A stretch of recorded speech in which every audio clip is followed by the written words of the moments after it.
1월 30일 새벽 기도회를 시작하겠습니다. 오늘 말씀은 마태복음 6장 1절로 18절입니다. 사람에게 보이려고 그들 앞에서 너희 의를 행하지 않도록 주의하라.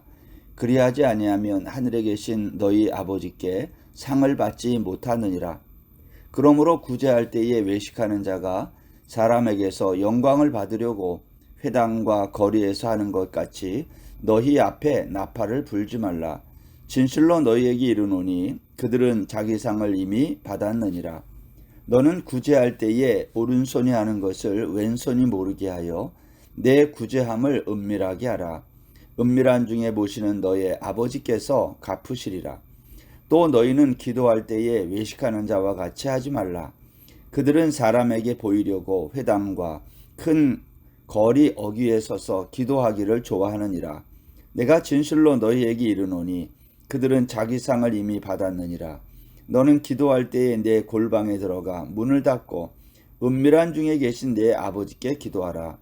은밀한 중에 보시는 내 아버지께서 갚으시리라.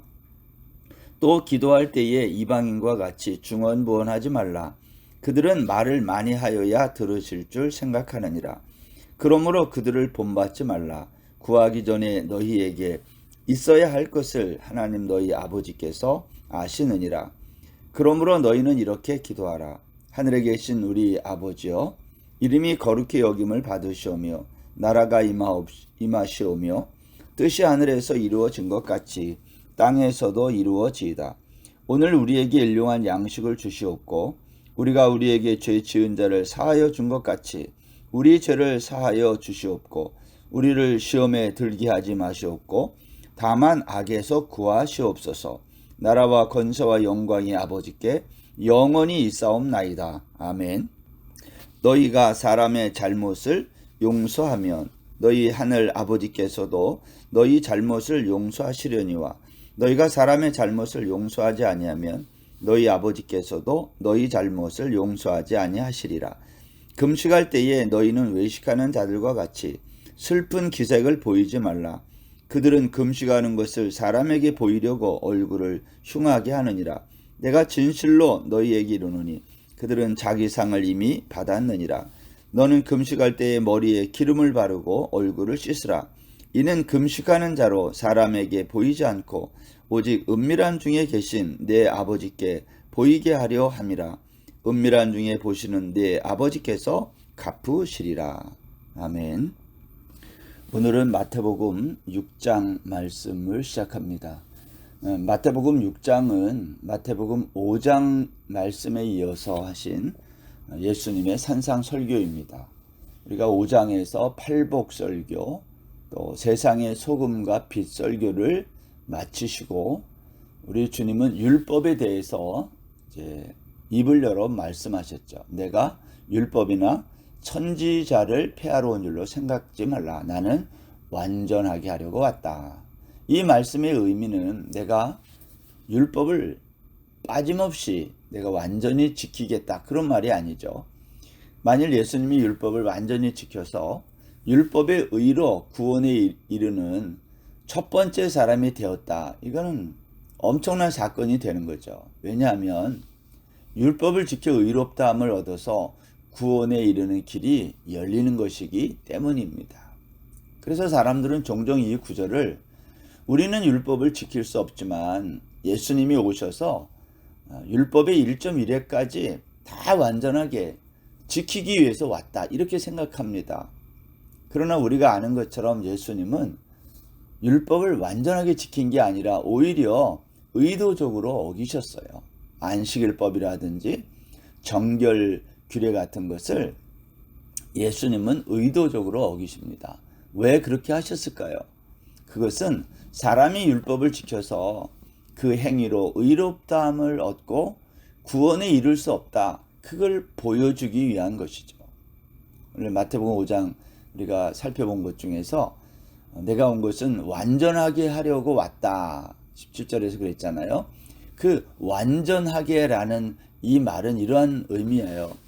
율법에서 내가 없으면, 내가 빠지면 그거는 미완성이다. 내가 온 것은 그 미완성된 율법을 내가 와서 완성시킨다, 그런 의미가 있는 거죠. 너희들이 볼 때는 내가 안식일법도 어기고 정결법도 어기고 하니까 마치 내가 율법을 폐하러 온 것처럼 보이지만, 사실은 오히려 율법에서 나를 빠뜨린 그 미완성의 율법을 내가 완전하게 하기 위해서 왔다. 예수님이 그렇게 말씀하신 거다라는 겁니다. 그래서 마태복음 5장 마지막이 어떻게 끝납니까? 48절에 보면, 그러므로 하늘에 계신 너희 아버지의 온전하심과 같이 너희도 온전하라. 오늘 그렇게 말씀한 거예요.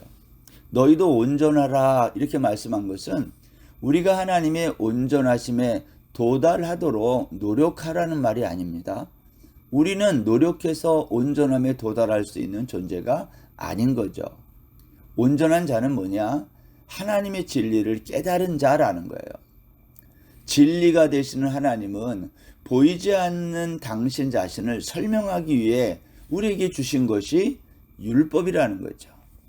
그래서 사람들이 보이는 율법을 보면서 진리이신 하나님을 깨닫기 원하는 겁니다.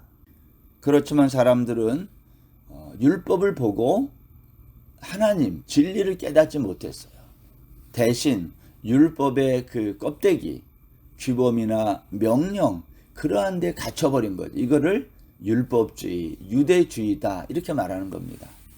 이제 마태복음 6장은요. 이렇게 하나님의 진리를 깨달은 이 온전케 된 자들이 자신이 깨달은 진리를 다른 사람들한테 전해줄 때 너희들은 조심할 것이 있다는 거예요. 그게 뭘까요? 오늘 여기 1절에 보면 사람에게 보이려고 그들 앞에서 너희 의를 행하지 않도록 주의하라. 이게 사람에게 보이려고 하지 말라. 오늘 마태복음 6장에 보면 이 말이 이제 자주 나와요.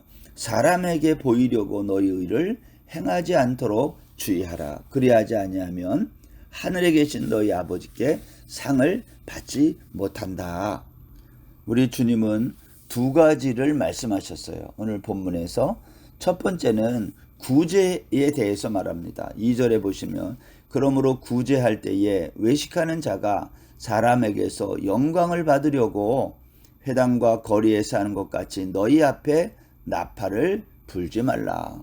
너희들이 구제할 때에 사람들에게 보이기 위해서 나팔 같은 거 불고 이렇게 하지 말라는 겁니다. 여러분, 나팔은요, 민수기 10장에 가면 하나님이 이스라엘 백성들을 광야에서 회중들을 모을 때 나팔을 불게 했습니다. 그런데 거기 민수기 10장 7절에 보면 또 회중을 모을 때에도 나팔을 불 것이나 소리를 크게 내지 말며 그랬어요. 크게 불지 말라는 거예요. 회중을 모을 때. 이유가 뭘까요? 너무 크게 불면 귀가 먹는다 그런 말이에요. 여기 소리를 크게 내지 말며, 이 단어가 귀가 먹다 이러한 뜻이 있어요. 그러니까 너희들이 구제할 때에 회당이나 거리에서 사람들이 보는 데서 우리 구제한다 그걸 드러내려고 너무 요란 떨지 말라. 나팔을 크게 불지 말아라. 왜? 그것 때문에 사람들이 귀를 먹어서 정말 들어야 될 진리의 말씀, 하나님의 말씀을 못 듣게 된다, 그러한 뜻이 있는 거예요. 예수님 당시에 많은 사람들은 율법을 가르치고 율법을 알았음에도 불구하고 예수님이 전하시는 진리의 말씀을 알아듣지 못했어요. 이유가 뭘까요? 이게 율법을 들어서 그들의 귀가 먹었다는 거예요. 율법으로 인해서 하나님의 말씀이 들리지 않는 거죠. 참된 의미가 사람들의 귀에 들리지 않았다, 그러한 뜻이 있는 거예요.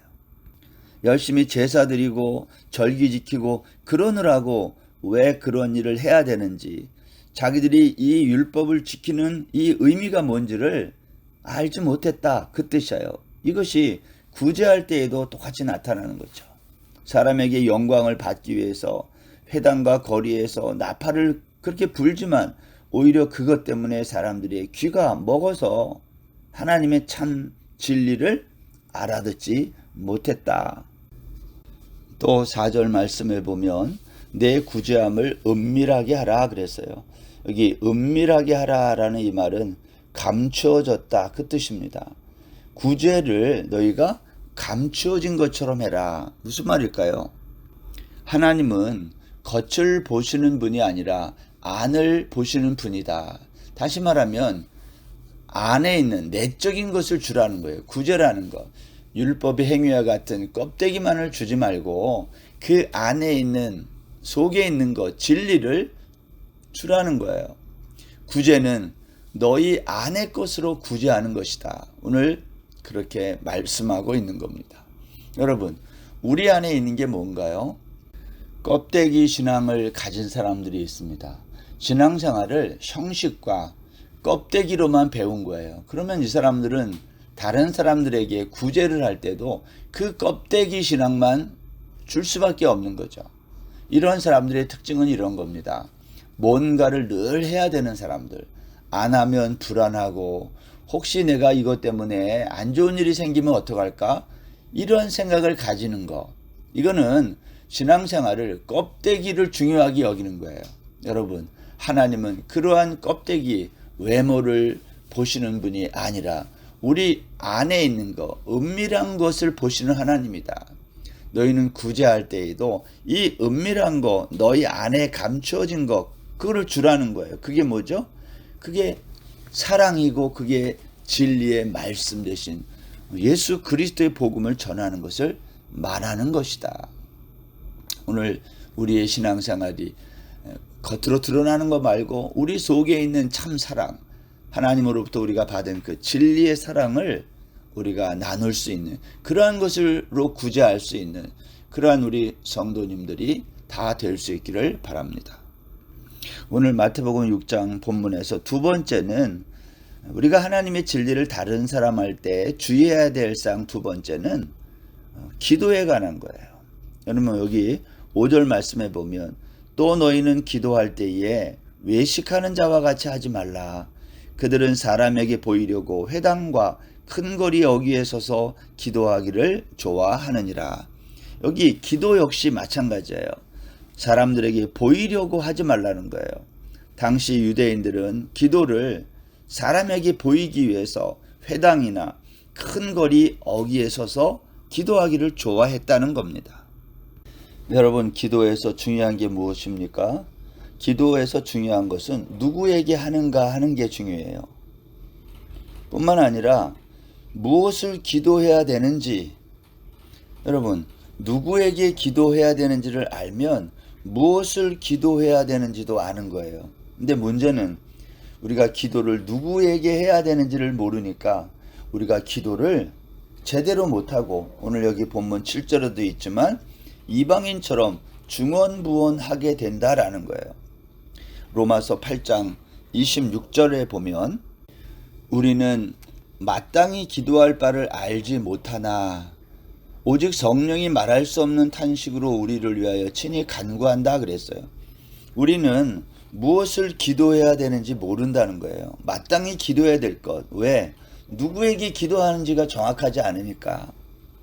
그래서 오늘 성경은 우리에게 그렇게 말하는 거죠. 기도는 우리가 하는 게 아니라 성령 하나님이 하신다라는 거예요. 예수님 당시의 유대인들은 기도를 사람에게 보이려고 했다. 이 말은 기도를 왜 하는지, 누구에게 하는지를 몰랐다.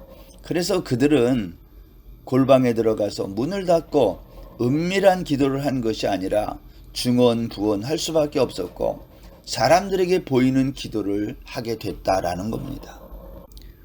당시 유대인들은 회당에서 하루 3번, 오전 9시, 낮 12시, 오후 3시 시간에 정해서 기도를 했어요. 그런데 정한 시간에 회당에 갈 수 없을 때는 큰 길 어귀에 서서 기도했다는 거죠. 회당은 성전의 지성소를 의미합니다. 지성소는 대제사장이 1년에 한 차례 하나님을 대면하여 죄를 대속하는 자리인데 예수님 당시 유대인의 회당은 성전 지성소 역할을 대신한 거죠. 그러나 회당에 갈 수 없는 상황이 되면 유대인들이 큰 거리 어귀에 서서 기도하는 거예요. 여기 큰 거리라는 말은 사각형 모양의 이 개폐된 오픈된 장소인데 이것은 성전의 지성소를 의미하는 겁니다. 여러분, 지성소의 크기가 가로 세로가 한 10규빗 5m씩 되거든요. 정사각형 모양인데 대제사장이 지성소에 들어가면 정중앙에 놓여 있는 언약궤 정면에 희생 짐승의 피를 7번 뿌리고 이제 속죄 의식을 갖는 거죠. 그런데 유대인들은 대제사장이 섰던 지성소의 한 가운데 거기 서는 게 아니라 길거리 어귀에 서 있다. 어귀, 모퉁이에 서서 기도했다는 거예요. 비슷하지만 다른 거죠.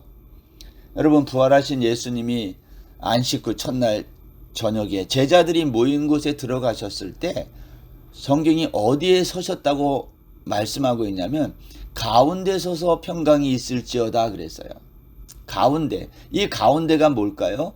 지성소에서 대제사장이 속죄 의식을 하는 그 자리. 예수님은 내가 진짜 대제사장이다, 그걸 보여주는 거죠. 그리고 제자들에게 평강을 선포하는 거예요. 이거는 구원을 선포하는 거죠. 이에 반해서 유대인들, 외식하는 이 사람들은 가운데 서지 않고 큰 거리 어귀에 서고 모퉁이에 서서 기도하는 거예요. 왜 모퉁이에 섰을까요? 여러분, 성경에서 모퉁이는 사망과 멸망의 자리이고요.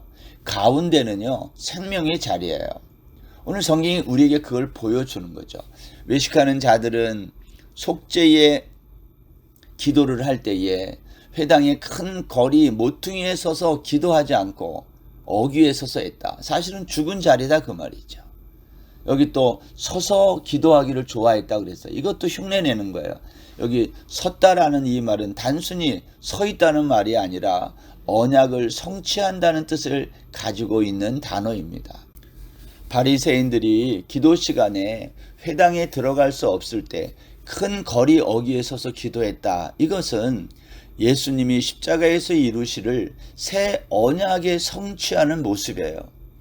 대제사장이 지성소에 들어가서 모든 백성의 죄를 속하는 것처럼 예수님이 십자가에서 대속을 이루신 것입니다. 그런데 외식하는 이 사람들은 십자가로 세워지고 피를 흘리시고 새 언약을 성취하시는 예수님을 모르니까 겉으로 보이는 행위만 따라서 흉내냈다. 이것을 외식이라 그래요. 너희는 그렇게 사람에게 보이려고 흉내내는 기도, 외식하는 기도를 하지 말라는 것이 오늘 본문의 중요한 내용입니다.